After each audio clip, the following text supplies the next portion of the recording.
It's about creating harmonic momentum, telling a story with chords and how they move, so that the soloist becomes more like a kayaker out on a river with, whitewater rapids happening.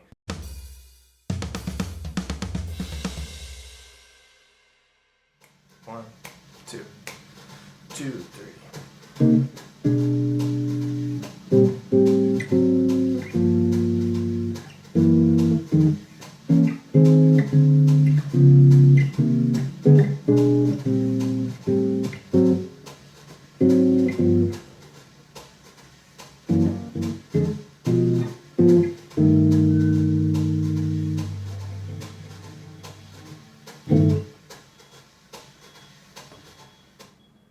Okay.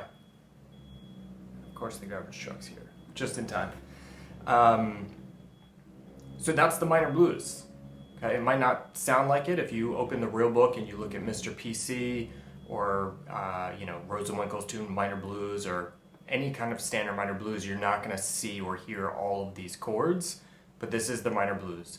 So what I want to do for the rest of this lesson is just break it down and analyze it, all the little harmonic pathways and tricks that I'm using here, just to give you an idea. There's no fancy voicings. This is not about making any specific chord jump out as like the hippest sounding voicing ever with like some kind of big stretch.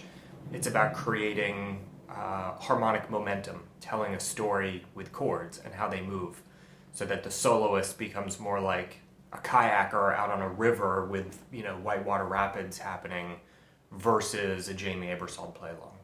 Not to bash play-alongs, but we're trying to get away from the monotonous form of playing the exact same real book changes over and over and over, and learn how to control chords and create harmonic movement where there might not be any movement, or just how to alter movement when there is a lot of movement. So this is combining some elements and some chord movements that we've been discussing over the last couple of weeks. I sort of put them all together to write this etude. It's got our chromatic descending bass line, okay? And it's got our diminished trick, our little diminished enclosure with the contrary motion and the oblique motion built in. I'll point all of these out as we go. Very quickly, if you don't already know the minor blues, you should pull up Mr. PC is a classic tune in this key, C minor. Grab the real book, look along with it, look along at this PDF, and see if you can compare and contrast the two. Generally speaking, we see 4 bars of C minor. If we're doing it in the key of C, we see 4 bars of C minor, 2 bars of F minor, 2 bars of C minor. Then we go to A flat 7, flat 6 dominant, down to G7 for a measure, back to C minor, and then maybe some kind of turnaround. So it's essentially 1-4-5, 1-4 flat 6 5. There's a lot more harmonic movement happening in this etude though. So I'm always thinking about where am I headed when I'm playing this way, when I'm adding additional movement. These are not chord substitutions, these are just harmonic pathways. So for the first 4 bars, it's just C minor on the paper, but musically it's a place to create movement to take me and the music and the soloist to F minor, right? You don't have to do it like this for the entire 4 bars, but essentially the first 4 bars is a runway to help us build up some momentum to get us to bar 5, which is the change to F minor, okay? So what I did is I used this as an opportunity to get that descending chromatic bass line movement. C, B, B flat, A flat, G, G flat, F. Straight chromatic. Okay, the bass movement is not really that complicated, but then we have to harmonize each one of these bass notes with a chord that functionally makes sense, that takes us to the next chord, that takes us to the next chord, and eventually reaches F minor, takes the music to the 4 chord, so that we stay in the form. So C minor, that's a pretty obvious starting chord. That's the tonic chord, C minor. B diminished. If you like thinking with diminished, this is just like the standard leading tone diminished type chord. Okay? If you prefer to think dominant diminished relationship, this is an inversion of G7 flat 9.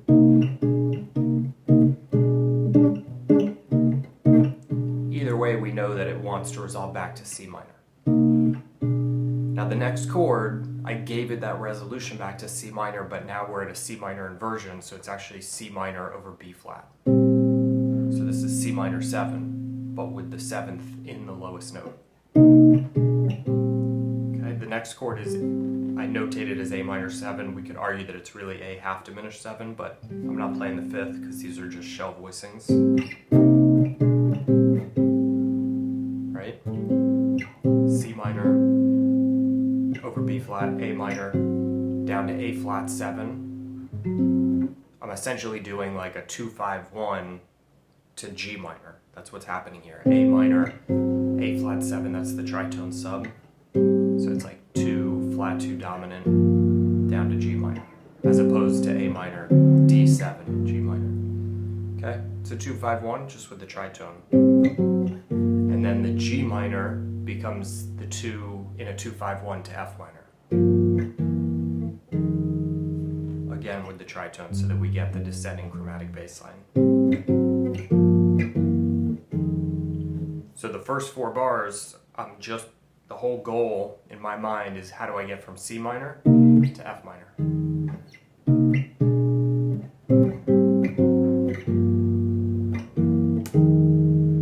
Okay, and these chords give me that.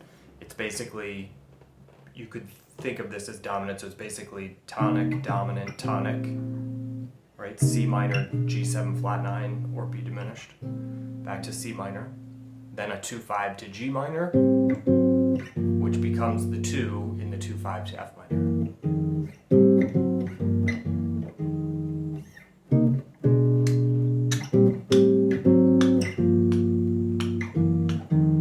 Okay. Play around with that movement. It's a great movement to get used to. You can alter the rhythms up a little bit. You can change the groove, put it in Latin, play it however you want to play it, but it's a good pathway to learn to get used to go from something as simple as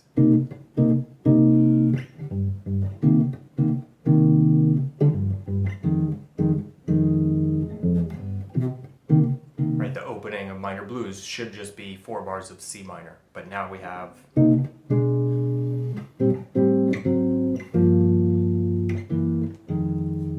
as soon as I get to F minor, now I'm in a functionally different place. The entire goal leading up to here was just to get from C minor to F minor. That was the functional purpose of the first 4 bars in my mind when I was playing this. Whether I'm actually comping it spontaneously in the moment or composing it, that's what I'm thinking about. How do I get to the next milestone in the form? In this case, the milestone is F minor. Once I reach F minor, the next milestone is going back to C minor. Right? That's what happens in bar 7. We have 2 bars of F minor, and then in bar 7, we go back to C minor. So now I need to start thinking, how do I get back to C minor? I'm going to continue plowing forward with this descending bass line, this chromatic descending bass line. Here's F minor. If we hop it up an octave, we have this 8th fret shell voicing, root 5. F, E, E flat, D, D flat, C. Right, there's the chromatic line. F, E, E flat, D, D flat, C. F minor. Again, I'm going to use the same trick I did earlier with the diminished dominant shape. So F minor, E diminished. You can think of it as E diminished or as C7 flat 9. Either way, it's the tension chord that wants to go back to F minor.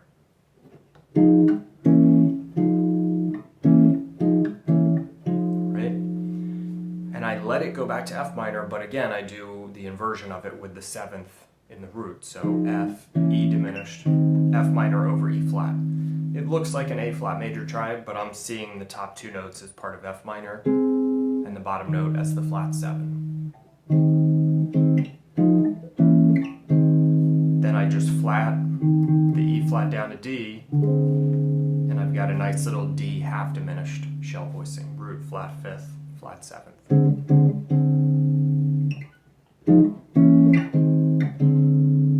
Okay. becomes a 2 for a 2-5-1 back to C minor. Except instead of the 5, I do the tritone sub. So D half diminished 7 to D flat 7 back to C minor. Okay, so what I did here was actually just a miniature version of what I did in the first 4 bars. There's less movement that I need because C down to F is 8th fret down to 1st fret, right? It's a perfect 5th down, versus F down to C is 8th fret down to the 3rd fret. Okay, I'm only descending a perfect 4th. So there's a few less notes, which means I need less chords, and I only have 2 measures to do it, so that's kind of ideal.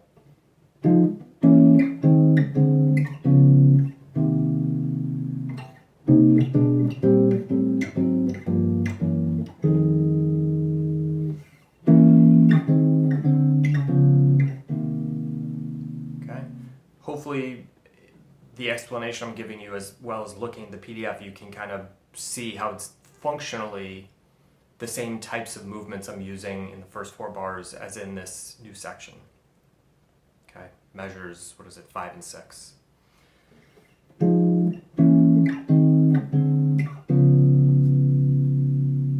Just checking in with you guys, make sure no one's brain's melting down. This brings us to measure 7. We're back at C minor now. Okay. Here, I'm kind of combining this descending bass movement with that diminished trick I showed you last week. It was in lesson, I forget what it was, today's lesson 34, so this would have been lesson 29 last week, where we pieced together the diminished shell voicings, but in that unexpected way where we're actually going down a minor 3rd, but switching from root 5 to root 6, and then leaping up a tritone. I'll show it to you in a second. I'm going to use it twice in the next few measures. So here we're at C minor. This is measure 7, C minor. I'm actually going to go up to D diminished. Okay.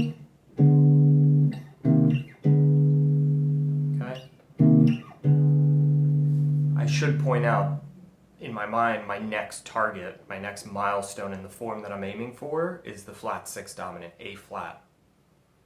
Right? A flat is built on the flat 6 of the C, the key of C.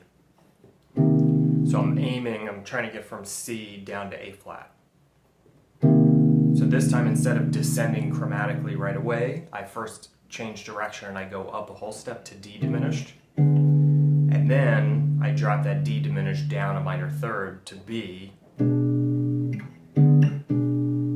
But I switch from root 5 to root 6.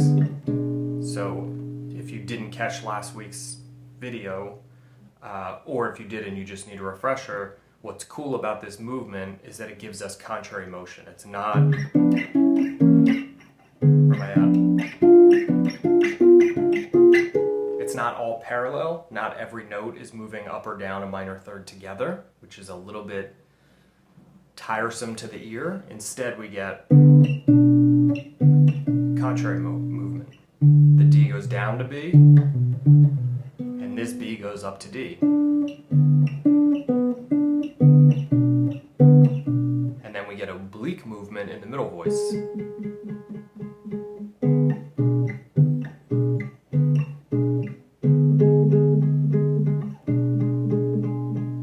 Right, so we get contrary movement and oblique movement and no parallel movement, as opposed to if you just play it with the standard minor 3rds run, it's all parallel, which is just kind of a boring sound. Oh, hey, there are some comments in here. Miles, what's happening, man? Daniel, good to see you. Miguel, hey. Michael, glad to hear it.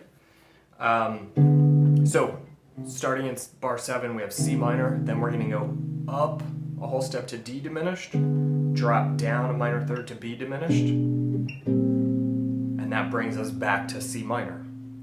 Okay, so this is the exact same thing that's in measure 1 and 2 is happening again, but now I'm inserting this additional diminished inversion. So it's not just C minor, B diminished, C minor.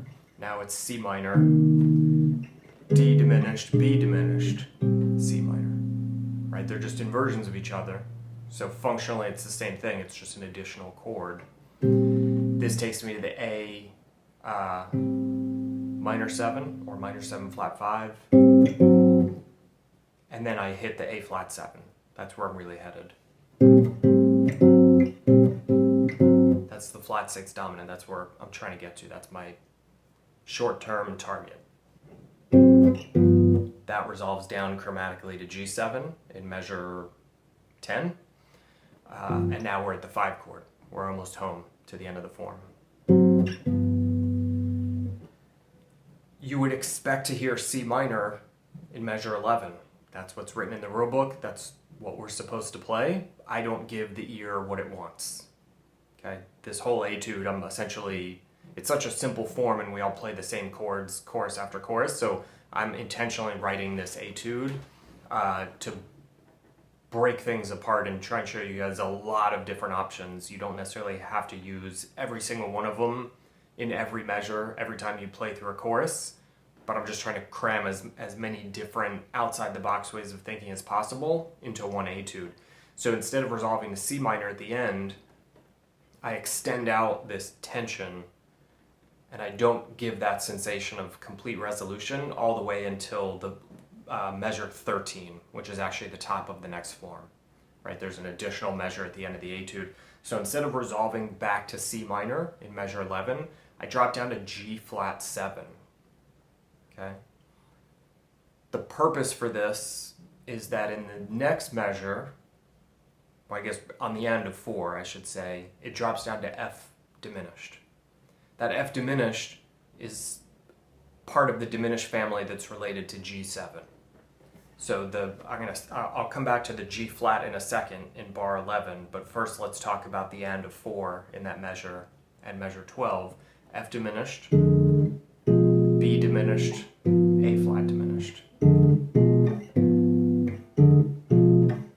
Right, this is that same movement I was talking about a minute ago up here with D diminished and B diminished. And it's the same movement that I discussed last week during our Thursday How Chords Move lesson,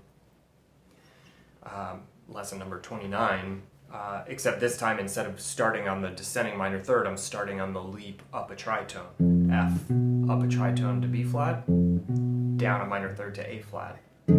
So if you listen to the top and bottom voice,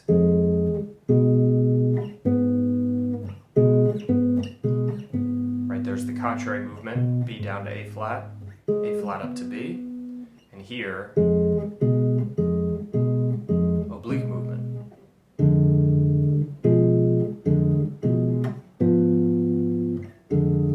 And all three of these are inversions of each other and are essentially related to G7 flat 9. So they want to resolve back to C minor. So the very last chord, A flat, resolves down a half step. The root note, the bass note does. A flat diminished, C minor 6. You'll notice that I resolved to minor 6, not minor 7. I just think it's a more hip, stable minor tonic chord. So the G flat 7 in measure 11 is like a tritone sub-resolution dominant that resolves down a half step to the F diminished. And that F diminished then cycles through this little movement that we discussed last week,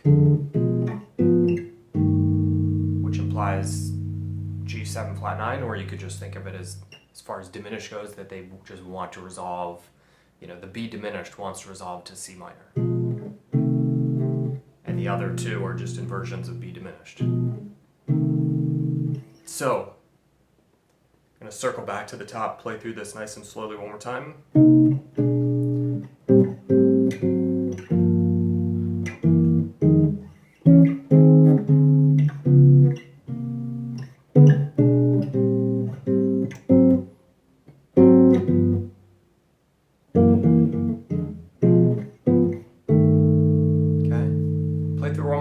Really see if you can hear these pockets of harmonic tension that resolve to specific moments in the form. I'm starting on measure 1, obviously, and then all 4 measures at the beginning. The whole point of that, it's like whitewater rafting down a river. Those are rapids that resolve me to measure 5. They resolve to the F minor chord. And then once we get there, the rapids are over, and now there's a new branch of the river that I'm on, and that one's half the length, right? But it's still its own set of rapids, and its entire point is to get me to measure 7, to the C minor. And then the rapids end. And then there's a new set of rapids, and that one is meant to get me to measure 9, the A flat dominant in measure 9. And then the last 4 bars are kind of their own. They kind of have the rapids built into them, because in general there's a lot of movement in the last 4 measures of the blues, in the minor blues, and in the standard blues. Flat 6 dominant down to the 5 chord, that's all harmonic movement. In fact, I didn't really change that. I just played flat 6 and then the 5 chord. But then instead of going back to 1 and then the turnaround, I went to that tritone sub, which takes me to the diminished chords. So it's little pockets of river currents, okay? Again, I might not insert this many sets of currents into one chorus when I'm actually comping, but I wanted to write an etude that shows you, how to stop worrying about every drop 2 voicing and every trying to make the chord by itself sound super cool because that's the chord that the real book says to use, and instead start thinking in terms of how do we create movement and momentum through the form. So that way the soloist feels more like they're, surfing on a wave or kayaking down a set of rapids, as opposed to trying to compete with all these really cool voicings that we as comping instruments are providing. There's definitely a place for cool sounding voicings and for not inserting all of this movement. That should be part of the picture, but right now we're talking about how chords move. So here's the whole thing again.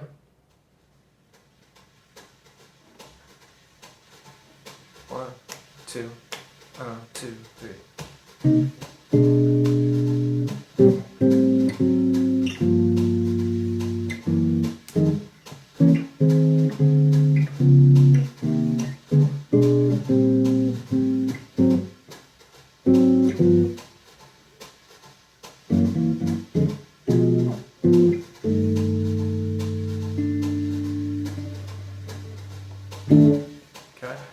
Gonna check in with you guys. It says there's 9 comments, but it's only showing me a handful of them. So let's just check in and make sure. Yeah, it's still only showing 4 of them. Gary, glad you dig it, man. We'll leave it at that today. Tomorrow's our Advanced Melodic Triad Concepts Day. Not that this was beginner or even intermediate level. It's just a different way of thinking. Okay, we're not concerned with chord scales. We're not concerned with drop 2 chords. There are a few inversions here, but really not that many. This is mainly root structure, root position, shell voicings for the most part.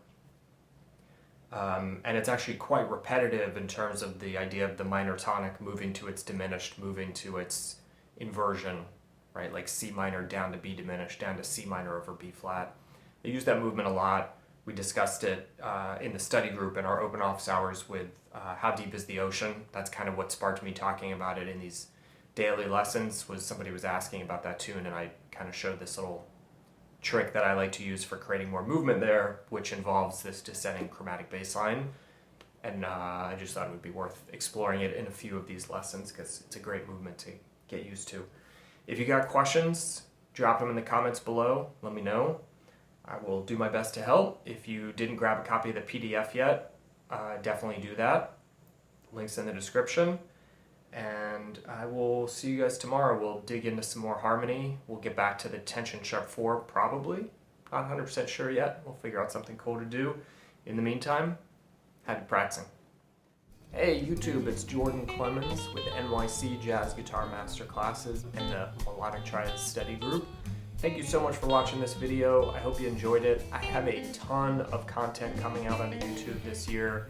We've been doing daily jazz guitar lessons. So I'm going to be posting videos like this pretty much every day. So if you dug this and you want to follow me, subscribe and make sure that you turn on notifications so that you can watch more videos like this. Thanks again for watching. Hope to see you in the comment section. Hope to see you in the next video.